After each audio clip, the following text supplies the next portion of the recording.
Hi guys, it's Rain, and I know it's been like a super long time since I've done a video. A lot of has happened. I moved, which I think I had said in my last video. I'm moving again because of some unfortunate circumstances, but yes, I'm moving again. And I have started my own business. It's my own chainmail jewelry business. It's called Jewels and Jump Rings, and I have it on Etsy. I'll put the link down below if you guys are interested. So I'm going to be making a whole bunch of different chainmail and scale mail jewelry and stuff like that. I actually just learned how to make these guys with a rogue jump ring in there,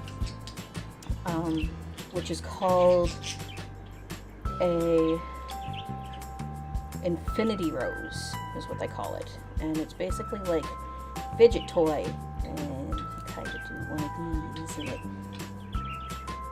does awesome things and stuff. So that was one of the big projects that I learned how to do recently, and I know that there were some people that were interested in me making like an introduction to chainmailing video, and I do apologize for anyone that has watched my videos before. You do know that I have birds, so they will be making noises in the background. At my new place, it'll be a lot larger, so I won't have the birds like sitting right beside my work desk and my computer, so you won't hear them nearly as much, but I do apologize. The birds are there, they make noise. There's not a lot I can do about it right now, so we'll just work past it. So I'm going to give you guys a little bit of an intro to making chainmail jewelry. These are the tools that I started with. So now these pliers are new, so they're a little stiff, but these are bent nose pliers, and these are chain nose pliers, and I used these for the longest time to make my chainmail jewelry. I have since found better pliers, but if you're just starting out, these will work perfectly fine for you.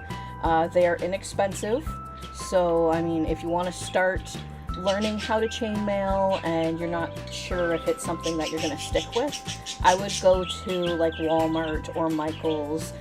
Sometimes you can even get them from like a dollar store, and just go and pick up a couple of pair of pliers. They don't have to be a bent nose pair and a chain nose pair. You can use two of one type. Just, you know, pick whatever you feel will work for you. I also use a pair of round nose pliers. I usually use these to make my own clasps, or if I'm going to be putting something like a, so if I'm going to be putting something just like a little accent on the end of a necklace or a bracelet. Camera, I would really like it if you would focus for me. Focus, please. There we go, kind of, sort of.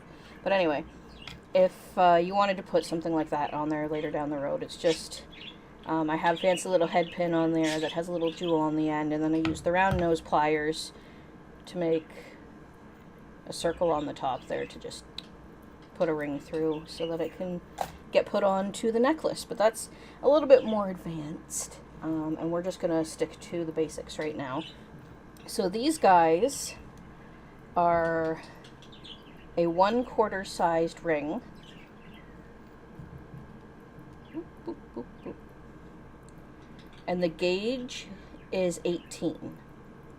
So if you're looking at rings, this would be a 1/4 18 gauge sized ring. And this is the size that I usually recommend people working with. It's a good size for making like a cuff type bracelet or a choker or a necklace. So I would suggest, if you can get your hands on some aluminum rings, they are one of the better ones to start with. If you can't, you can get jump rings from Michael's. They're, whoop, all over the place now. They're like, I don't know, a miscellaneous type of metal. They will also work, but if you can, I would suggest getting them in a larger size than the ones that I have here. I generally use these ones for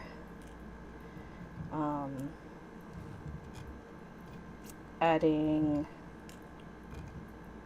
pendants and stuff like that to a finished necklace, or they can be used as extension rings on the end of a project if you want it to have different sizes available, so that it's not just one size. I tend to do that sometimes too if I don't have enough of the aluminum rings. These are great if you're not worried about metal allergies.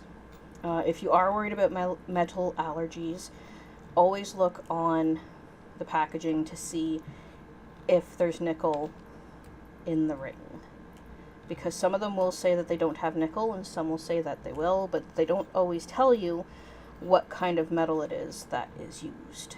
It's usually some sort of plated something. So, I mean, good for practice, but if you have a metal allergy and you can't wear something that has nickel in it for long periods of time, I'd probably stay away from them unless they specifically say that those rings are nickel free. So I'm going to put these guys aside.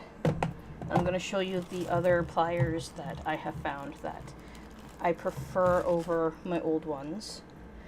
These guys are more expensive. I paid around $20 Canadian for each, so about $40 for the pair. My camera doesn't really pick it up all that well, but the company is called Xuron. It's Xuron. I'll put that information down below if you are interested. And these guys are called chisel nose pliers. And they are really good if you're going to be using like smaller rings. They can pick up smaller rings really well. I use them for all of my rings. They're really smooth. They're not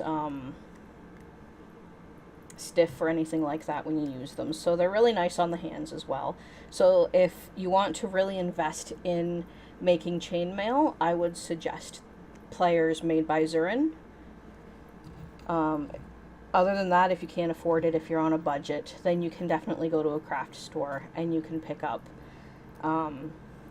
just a regular pair of chain nose pliers or bent nose pliers or whatever you prefer using. Just make sure they don't have teeth, because you don't want to pit and damage your rings, and if the pliers have teeth, then they will do that.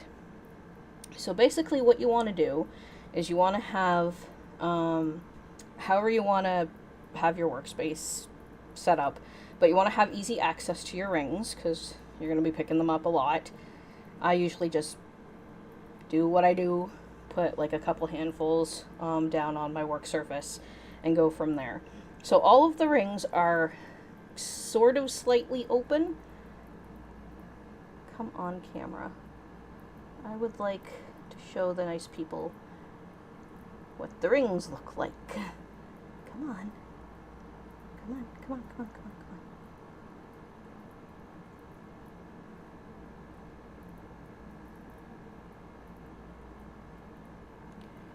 Camera usually isn't this fussy. Yeah, so they're slightly open like that. And that's how all the rings come. None of them come pre-closed or pre-opened. It's just kind of like that, slightly opened. And what we want to do to start, I'm going to do what is called a European 4-in-1 weave. That is what I suggest for everybody that is beginning.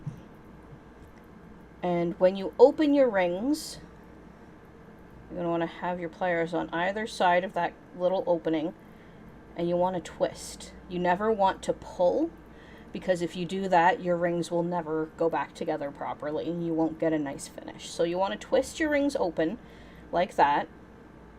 And to start, it's always a little tricky when you start any weave, especially when you're just learning.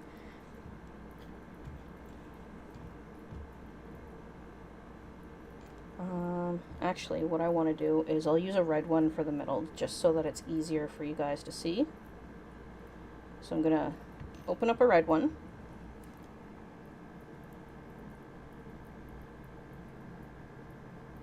And closing them is like opening them. You don't want to force them together. Again, you just want to use light twisting motions, and you want to twist that opening together.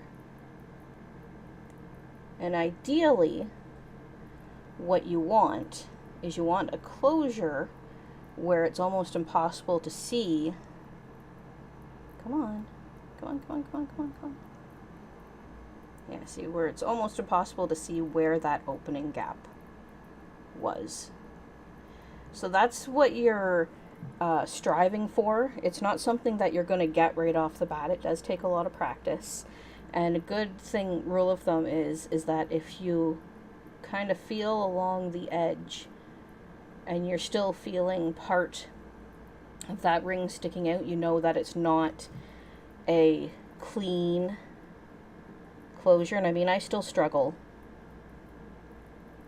a lot with my closures as well.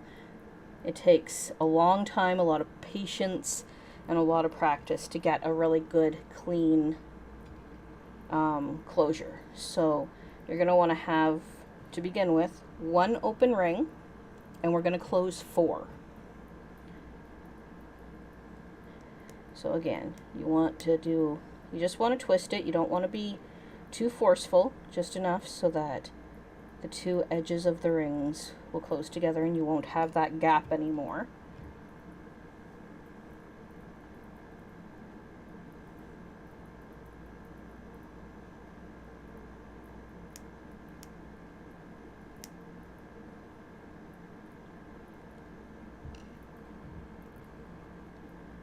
And when you're first starting, I mean, rings will slip out of your pliers. They'll probably go flying. That does happen. Sometimes you might even break a ring if you twist it too much. You risk the structural integrity of the ring and it will just kind of fall apart and you'll get 2 halves of a ring. That can happen.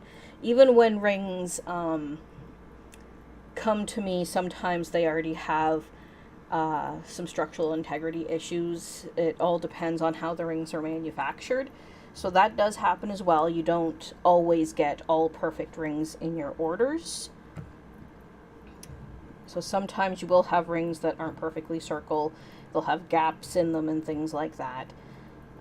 Just be aware that when you do get rings, that sometimes there will be some rings in there that you can't use. So now what we're going to do is those 4 closed rings, we are going to put them on the open ring. So you just slide them onto the open ring. And then we're going to close that open ring with the 4 closed rings on it.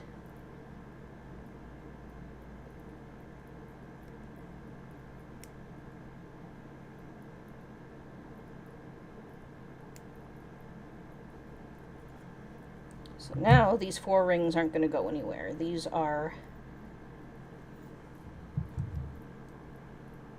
on the closed ring and they're not going to slip off. So now comes the tricky part.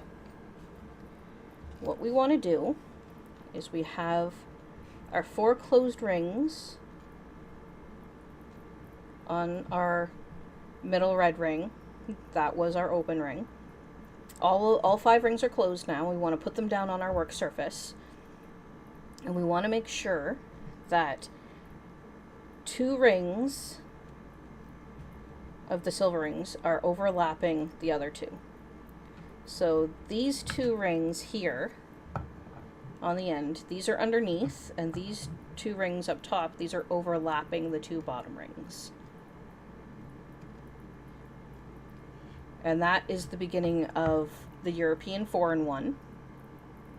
Because basically, we have 4 rings that are inside 1 ring.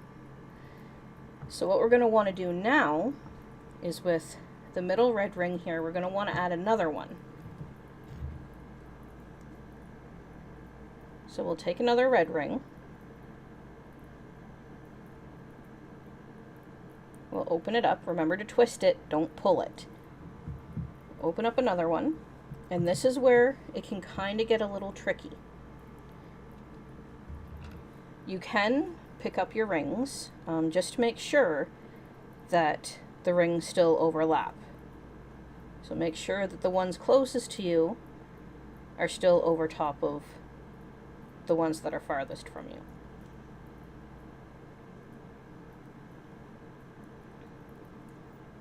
And it doesn't matter which way you have them, one set of rings will always be overlapping the other set of rings. And I mean, even if you do pick it up and mess it up and things like that, this weave is pretty forgiving for you to be able to just kind of plop it back down on the table and let it go back to your 2 sets of overlapped rings. So what we want is we want to make sure that there's a couple of ways that it can be explained. If you don't quite understand, just leave me a message down below and I can try to clarify the next step for you.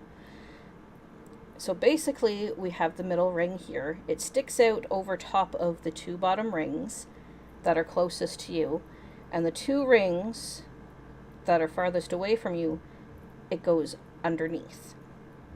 So what we want to do is we want to take our next middle ring and we want to slip it on so that it goes over top of the 2 back rings.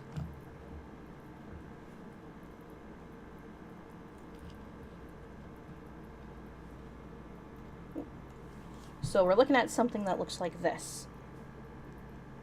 So the red rings are now overlapping each other. And I normally open and close rings as I go. You can pre-close and pre-open rings before you start. That's perfectly fine. But now we're going to need 2 more of the silver rings, and we're going to want to close them.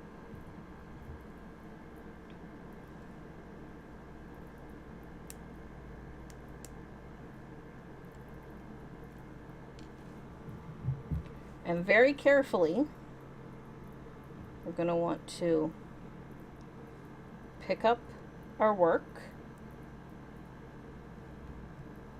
and we're going to want to slide these rings on. You can slide them on one side, that's perfectly fine, because we can adjust them once we close this red ring. So we're going to want to go in with our pliers and make sure that we're holding on to only the red ring.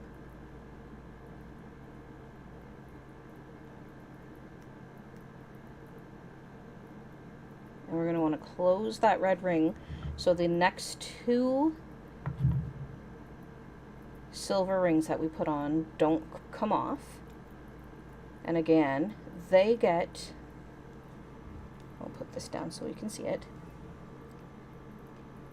They go on, and now they're underneath the rings that were there before them.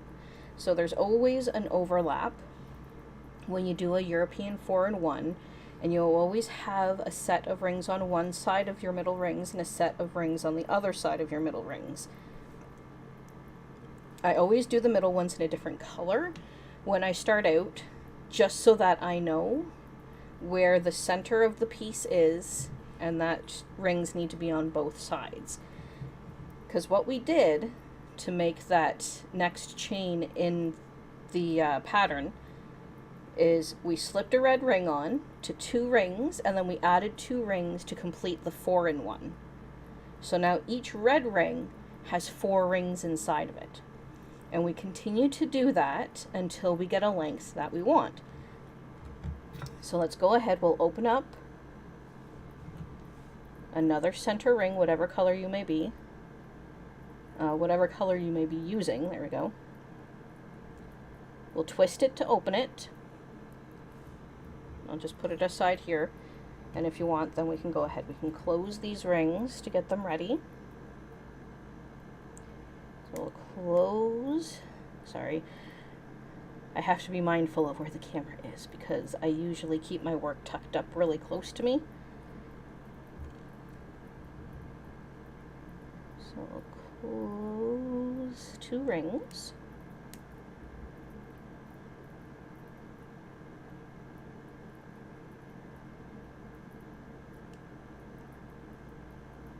That closure wasn't very well done. You can go back and you can fix your closure, but again, the more times you twist the ring, the more likely it is that it's going to break. So if you aren't happy with it, if you just want to practice, which I would suggest, just take some rings and just practice opening and closing them until you get the hang of it before you start the weave. I mean, you can totally do that as well.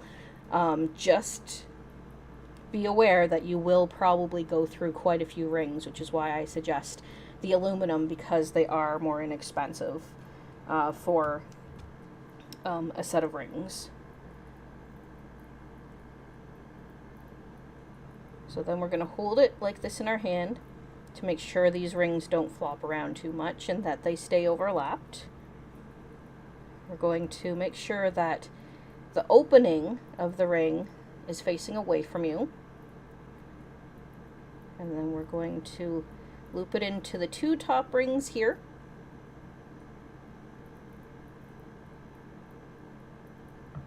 Just like that.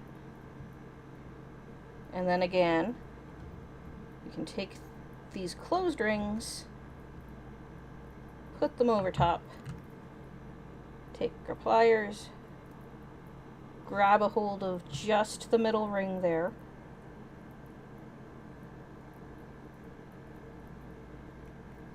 and twist to close it.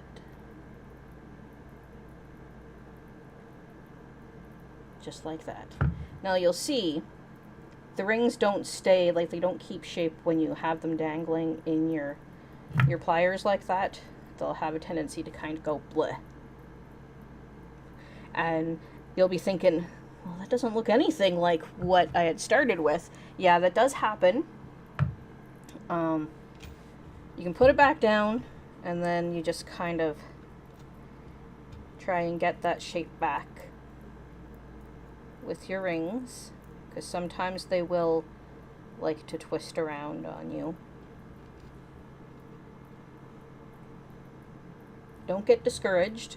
There have been times where I have had to take apart my entire project because I wasn't sure exactly what the rings were doing. But if you do move them around, they will eventually go back into the original pattern that you want them to go into. So that is essentially your European 4-in-1. Depending on if you want to spend the time to make a necklace or a bracelet, I always keep a measuring tape on hand. And my wrist is about 7-ish inches. So you're going to want to measure your wrist if you're the one that's wearing it, or measure the wrist of the person you're going to be making it for, and make sure that it's loose. You don't want it to be tight on the person's wrist. If you're making a cuff, about this size is good, because you don't want it to kind of flop around. If you're making a looser style bracelet, then you just add another inch to it, and then it should fit properly on the person's wrist. Because I have a whole bunch of different things that I've been working on here. So this is the last bracelet that I made. So this is called, I guess like a Mobius ball is what I was taught that the weave was called. It was called the Mobius ball, and it looks like a little rosette. It's also called or an infinity ball, or an infinity ring or loop or something like that. But when I was taught, it was called the Mobius ball. I also call it a rosette because that's what it looks like. And I made a whole bunch of them, put them together, and made a bracelet. And that just fits my wrist. And it's about 7 and I think 7.5-ish, maybe a little bit less than that, inches. So it's always good to have a tape measure with you if you're going to be making a bracelet or a necklace, just so that you know when you have enough of your rings put together to make a finished bracelet. Now you're probably thinking, well, I have this piece of chain that I've been working on for a long time. How do I make it into a bracelet? How do I add a clasp or a toggle or whatever it is I'm going to use to finish my project? So I usually have everything on my desk, yes. An assortment of clasps. I have lobster clasps. I have different types of toggles. Again, they can vary in different metals. They can be plated, they can be not plated. These toggles are actually pretty nice. It's just a plated metal,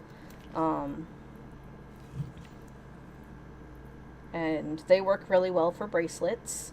If you're going to only do like one size of bracelet, you can't add an extension chain to a toggle type clasp because it just doesn't work as well. And the other one I use are lobster clasps. These guys are stainless steel, which I do recommend for the longevity of your bracelets, because if you use just regular lobster claws that you can get from like the dollar store, I've noticed that they will tarnish over time. So if you're going to be wearing your bracelet a lot, I would suggest investing and getting the stainless steel lobster clasps as opposed to just the generic cheap metal ones that you can get. And I put this away. Basically, what you want to do is we're going to take out a lobster clasp.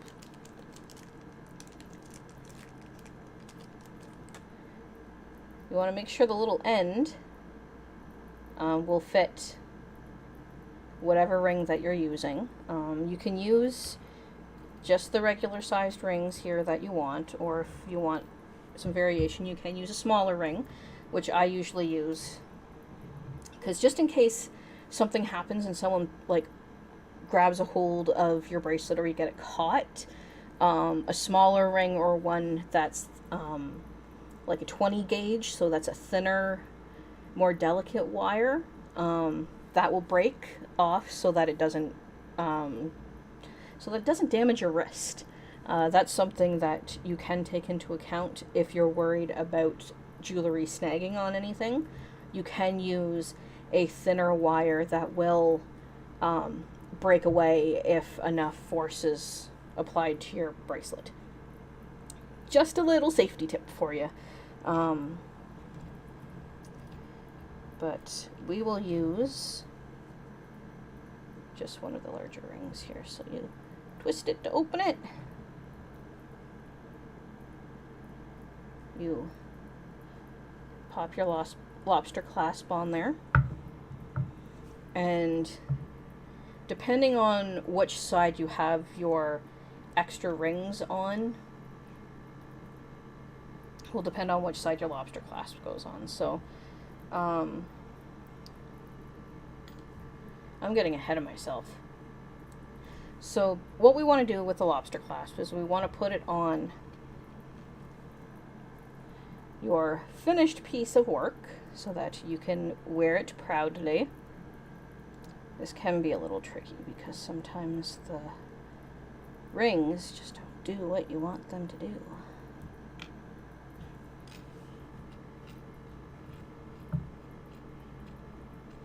Yeah, okay, so this issue happens a lot where your rings, they'll flip over and then it won't sit flat anymore. So you just kind of gotta work with them.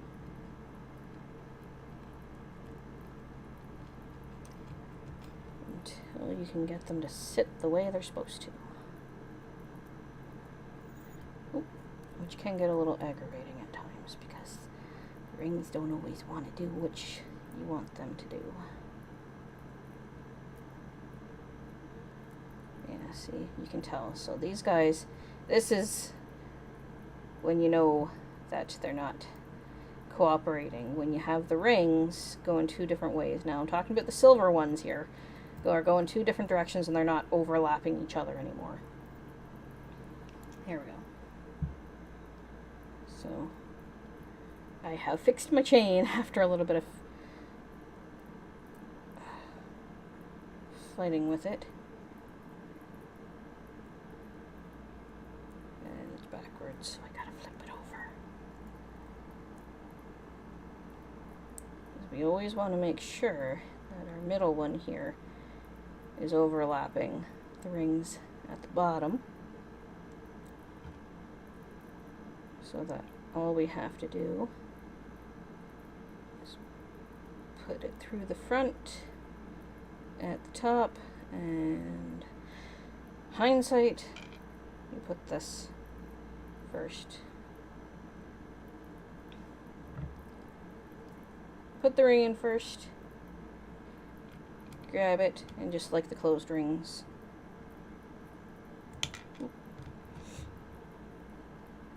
you slip the lobster claw on, twist it to close it. And now you have your lobster clasp on one side, and then what I like to do is when you flip it over to add your finishing rings on the other side, you can flip it over backwards so that, again, the middle rings are overlapping on the bottom.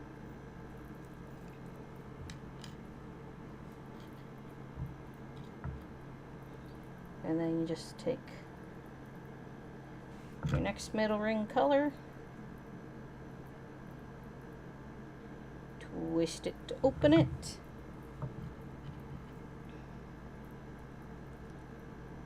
take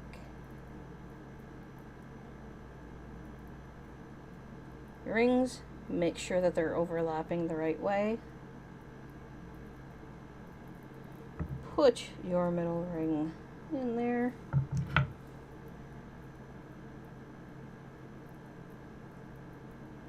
twist it to close it,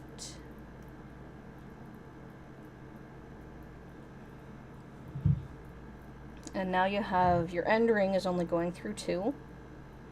And then what you can do, I don't have enough here, but what you can do is you can put your bracelet on, and you can take your lobster claw and you can put it into that last ring to secure it.